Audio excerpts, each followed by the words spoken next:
Oke, Bapak Ibu semua, saya lanjutkan sesi kedua ya. Setelah Bapak Ibu semua mendengarkan testimoni dari beberapa teman ya, Pak Uce sama Bro yang khas. Saya juga kenal keduanya juga luar biasa banget ya. Nah, intinya begini nih, Bapak Ibu semua ya. Kalau tadi saya bilang bahwa era digital ini kita juga harus sudah mulai melek tentang aset digital. Karena kita tidak hanya familiar dengan dompet digital, ya, kalau kita familiar hanya dengan dompet digital, tapi kita tidak mau mengetahui, tidak mau menangkap informasi tentang aset digital, kita masuk dalam era digital belum kafah, belum total gitu ya. Nah, fungsi dari kripto aset itu sendiri kalau boleh saya bilang tidak hanya menjadi aset digital saja sebenarnya. Tapi kalau saya sendiri, saya pribadi mengatakan bahwa kripto aset itu merupakan adalah mata uang masa depan kalau saya bilang. Ya, bagaimana sekarang negara-negara berkembang sudah mengadopsi kripto aset. Ya, yang kemarin ya, yang kita dengar beritanya El Salvador sudah mengadopsi Bitcoin. Ya. Nah, pernah nggak Bapak Ibu semua mendengar satu cerita bahwa negara sekelas Venezuela, negara sekelas Zimbabwe mengalami keterpurukan mata uang fiatnya? Ya, dua negara ini saya selalu ambil contoh ketika saya memberikan satu seminar, satu training terkait kripto aset. Kenapa dua negara ini mata uangnya sampai mengalami super inflasi? Nah, ketika kedua negara ini sudah mulai mengadopsi ke kripto aset, sekarang pemulihan ekonominya semakin hari semakin baik ya. Maka boleh saya bilang bahwa kripto aset ini merupakan mata uang masa depan. Tidak hanya sebagai aset yang menjanjikan kenaikan secara nilai. Ya, kalau boleh saya bilang, kripto aset karena sifatnya adalah aset, maka dia ada namanya added value. Added value itu apa? Kenaikan secara nilainya.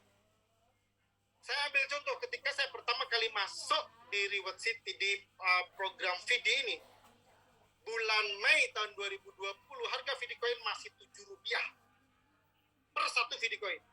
Per hari ini sudah berapa? Sudah hampir 20 ke atas. Bagaimana nanti 3 bulan, 6 bulan, sampai 1 tahun ke depan? Berapa nilai dari Bitcoin ini sendiri? 2009 kita ambil contoh, harga Bitcoin, yang tadi Bapak Ibu sudah familiar mungkin dengan kata Bitcoin, harganya masih Rp900. Per hari ini harga satu Bitcoin itu mencapai harga hampir 700-an juta. Itu yang namanya aset, ada added value-nya, ada kenaikan secara nilainya. Kita ini karena sudah ada dalam satu era digital, mau tidak mau, suka tidak suka, kita dipaksa, kalau boleh saya bilang dalam tanda petik, kita dipaksa ada di era ini. Mau nggak mau, suka nggak suka, kita berada di era digital. Artinya kalau kita tidak mau beradaptasi ke era digital ini, ya kita akan dilibas oleh zaman. Saya ambil contoh ketika Bapak Ibu semua memutuskan untuk pergi lewat jalan tol. Kalau masih kekeh dengan pola yang lama, menggunakan rupiah untuk bayar tolnya, apa yang terjadi? Tidak ada yang mau terima. Berarti apa? Secara nggak langsung, mau tidak mau, dipaksa menggunakan e-tol. Itu salah satu tanda, salah satu contoh era digital. Ya. Nah, kalau sekarang Bapak Ibu semua sudah ada sedikit wawasan bahwa kripto aset ini menjadi mata uang masa depan, bagaimana cara mendapatkan kripto aset? Selalu saya sampaikan ke beberapa orang, selalu saya sampaikan ke member-member saya, selalu saya sampaikan ke teman-teman yang bertanya ke saya, Mas, kalau saya sekarang sudah tertarik untuk saya menyimpan aset digital, bagaimana saya cara mendapatkan aset digital? Nah, dari keilmuan yang saya pelajari, cara mendapatkan aset digital dengan berbagai cara. Satu, dengan cara di mining. Mungkin Bapak Ibu semua pernah dengar istilah mining atau menambang. Ada mining Bitcoin, ada penambang Bitcoin. Apa yang dilakukan seorang miner, seorang penambang? Yang dilakukan adalah menyiapkan sekumpulan alat yang nilainya tidak bisa dikatakan murah. Ya, biaya maintain-nya pun mahal. Itu kalau kita ingin mendapatkan kripto aset dengan cara di mining. Yang kedua, dengan cara di staking atau beternak. Nah, kita pun butuh kripto aset untuk di stakingkan. Yang ketiga, dengan cara di trading, ditransaksikan ya. Kita beli kripto aset di market, yang tadi saya ambil contoh di Indodax atau di Huobi, kita depositkan sejumlah rupiah untuk beli kripto aset, lantas kita simpan. Ya, nanti kenaikan harganya tinggi bisa kita jual. Ketiga cara ini selain membutuhkan biaya yang tidak sedikit, pun membutuhkan skill yang tidak boleh dipandang sebelah mata. Ya, contoh ketika kita memutuskan untuk menjadi seorang trader atau kita membeli, apakah kripto aset yang kita beli ini harganya sudah ada di bawah? Apakah harga sudah terlalu mahal? Jangan sampai beli di pucuk. Kalau bisa belinya saat harga rendah, buy on the dip istilahnya. Ya, jadi membutuhkan skill, membutuhkan alat, membutuhkan biaya maintain yang tidak bisa dipandang sebelah mata. Nah, program Reward City ini teman-teman semua, program Reward City ini Bapak Ibu semua, menawarkan kita cara mudah dan cara sederhana untuk kita bisa mendapatkan crypto aset berupa VDCoin atau VDX. Dengan cara apa? Kalau di layar, Bapak Ibu semua bisa melihat dengan cara hanya membeli karakternya. Membeli karakter untuk kita bisa menikmati benefitnya. Membeli karakter senilai 35.000 USDT ya, hanya mengeluarkan biaya 10.000 USDT. Jadi benefitnya kita terima di depan. Membeli aset senilai 16.000 USDT dengan hanya mengeluarkan uang 5.000 USDT. Ya, 3.000 hanya keluar 1.000, 1.400 hanya keluar 500 dan 500 hanya keluar 200 USDT. Ya, yang mengundang. Ya.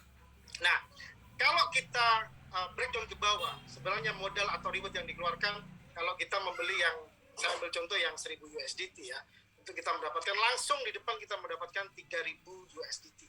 3.000 unit yang kita dapatkan ya, itu kita keluar hanya 5.000 rupiah modal per rewardnya. Ini kalau saya bilang cara kita mendapatkan crypto aset, kita tidak usah lagi mining, kita tidak usah lagi staking, bahkan kita tidak trading, kita mengamati pergerakan candlestick, kita mengamati pergerakan charting, kita harus berbagai macam news ya, karena pergerakan harga kripto aset itu sangat volatil sekali ya, saya bilang ya. Maka news kemarin saya ambil contoh news dari Evergrande dari Cina, tiba-tiba harga semua kripto aset longsor. Nah, kalau kita membeli saat itu di pucuk, maka yang terjadi kita akan mengalami penurunan secara nilainya ya. Tapi kalau kita memutuskan untuk bergabung di platform Reward City ini, kita memutuskan membeli karakternya di Reward City ini, maka kita akan mendapatkan crypto aset itu langsung di depan. Jadi jaminan kita menerima benefitnya itu langsung ada di depan ya. 1.000 langsung kita terima 3.000 unit reward, kita terimanya langsung di depan ya. Nah, 3.000 ini tinggal bagaimana cara kita menghabiskan dari hari ke hari lebih cepat, lebih baik ya. Kalau tadi Bapak Ibu semua melihat sendiri, menyaksikan sendiri Pak Wija sama Bro Yonghas bisa mendapatkan 500, kalau Bro Yonghas bisa sampai 1.000 unit per harinya. Kenapa? Karena mereka mengembangkan jaringannya ya. Nah, pengembangan jaringan seperti apa, penyusunan strategi seperti apa, nanti Bapak Ibu boleh langsung tanyakan lebih mendalam, karena kalau di sini waktunya saya rasa kurang cukup ya untuk menjelaskan secara gamblangnya ya. Boleh nanti Bapak Ibu tanya lebih detail dengan yang mengundang, upline yang mengundang, supaya lebih jelas. Nah, garis besar yang ingin saya sampaikan di sesi kedua ini adalah kripto aset. Ketika kita sudah tertarik, ketika kita sudah setuju bahwa yang tadi saya sampaikan menjadi mata uang masa depan, yang mentiadakan pihak tengah mengontrol transaksi kita, terus kita ingin mendapatkan kripto aset dengan cara mudah dan dengan cara sederhana, Bapak Ibu semua tinggal bergabung di program Reward City ini ya. Ibu semua yang bisa saya sampaikan. Terima kasih atas segala waktunya. Bro Arifin, terima kasih kesempatannya. Oke, brother, thank